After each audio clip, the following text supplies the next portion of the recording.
Assalamualaikum warahmatullahi wabarakatuh, sahabat IT Media. Di video kali ini kita akan membahas tentang selektor pada CSS. Selektor CSS adalah cara untuk mengakses elemen HTML yang akan diberi style menggunakan CSS. Selektor dapat berupa tag, elemen, kelas, atau ID. Kegunaan selektor adalah untuk menentukan elemen-elemen HTML yang akan diterapkan style yang ditentukan di dalam aturan CSS. Kemudian selanjutnya adalah macam-macam selektor pada CSS.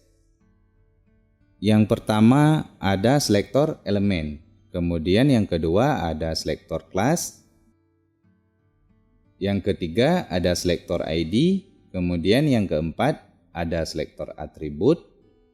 Kemudian selanjutnya yang kelima ada selektor universal. Dan yang keenam ada selektor kompleks. Kemudian dari selektor kompleks ini terbagi ke dalam 4 selektor. Yang pertama itu ada descendant selektor. Yang kedua ada shield selektor. Yang ketiga ada shadow class selektor. Dan yang keempat ada shadow element selektor. Oke, sekarang langsung aja kita lanjutkan ke pembahasan dan contohnya. Yang pertama kita bahas adalah selektor elemen.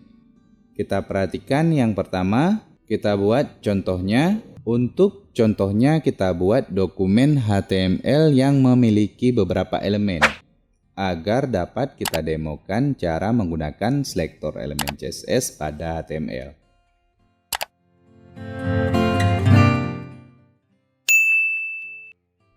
Oke, untuk contoh elemen HTML kita gunakan yang simple aja. Misalnya kita gunakan H1 dan paragraf.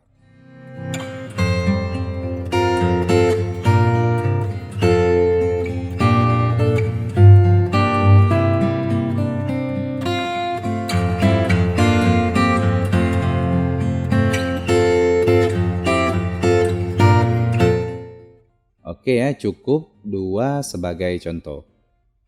Kita perhatikan untuk cara membuat selektor elemen pada CSS. Selektor elemen adalah jenis selektor CSS yang mencocokkan elemen HTML dengan nama elemennya.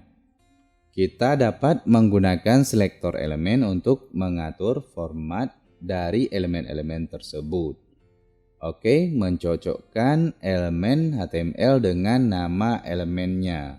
Jadi pada contoh ini yang menjadi selektor adalah ini, H1 dan P. Ini adalah nama elemen. Sekarang kita buat CSS-nya. Kita gunakan internal CSS. Internal CSS ini adalah salah satu metode untuk menyisipkan CSS ke dalam HTML. Bagi kawan-kawan yang belum mengerti tentang internal CSS, dapat melihat video kita sebelumnya tentang sintak dasar CSS dan cara menyisipkannya ke dalam HTML. Di CSS kita tulis H1, kemudian kurung kurawal buka dan kurung kurawal tutup. Di dalam sini kita buat isi deklarasinya.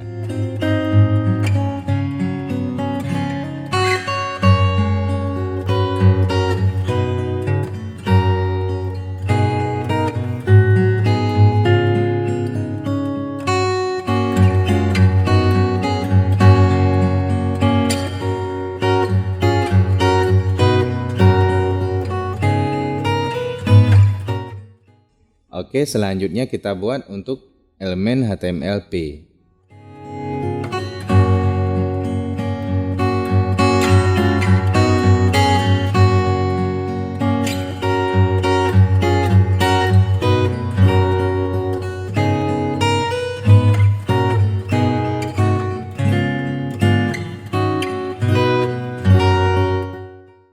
Kita perhatikan, ini bagian elemen HTML yang akan diformat menggunakan CSS.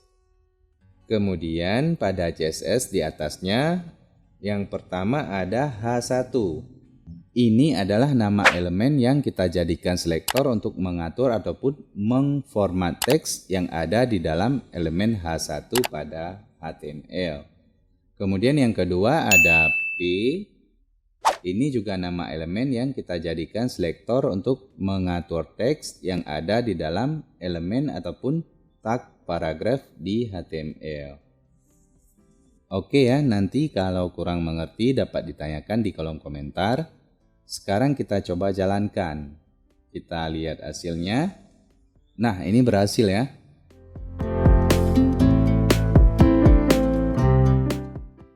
Yang pertama, selektor H1 untuk menformat teks yang ada di dalam elemen H1. Text align center. Teksnya ditulis di tengah. Kemudian font size 20 px. Ini untuk ukuran font 20 px. Selanjutnya color red. Ini untuk warna teks. Warna merah. Dan baris yang terakhir text transform uppercase. Ini untuk menformat teks ke huruf besar semua. Walaupun di HTML kita tulis menggunakan huruf kecil, yang ditampilkan tetap dengan huruf besar semua. Kemudian kita perhatikan lagi di bawahnya untuk selektor P. Bagian ini untuk menformat teks yang ada di dalam elemen P ataupun paragraf. Text align justify. Ini maksudnya rata kiri kanan. Kita perhatikan, nggak kelihatan ya. Ini teksnya tidak penuh satu baris. Mungkin di sini kita tambahkan teks lagi. Kita kopas teks yang sudah ada. Kita refresh. Nah, ini ya rata kiri kanan. Selanjutnya untuk font size 16 px. Nah, dan yang terakhir color. Ini untuk warna teks dan ini kode RBG untuk warna biru.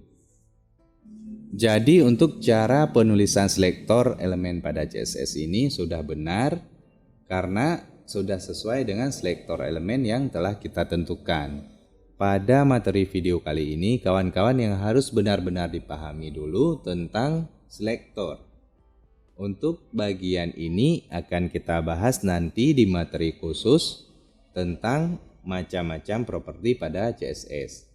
Saya rasa untuk video kali ini cukup kita bahas satu jenis selektor ini aja dulu. Oke, sekian dari saya. Sampai jumpa di video selanjutnya. Assalamualaikum warahmatullahi wabarakatuh.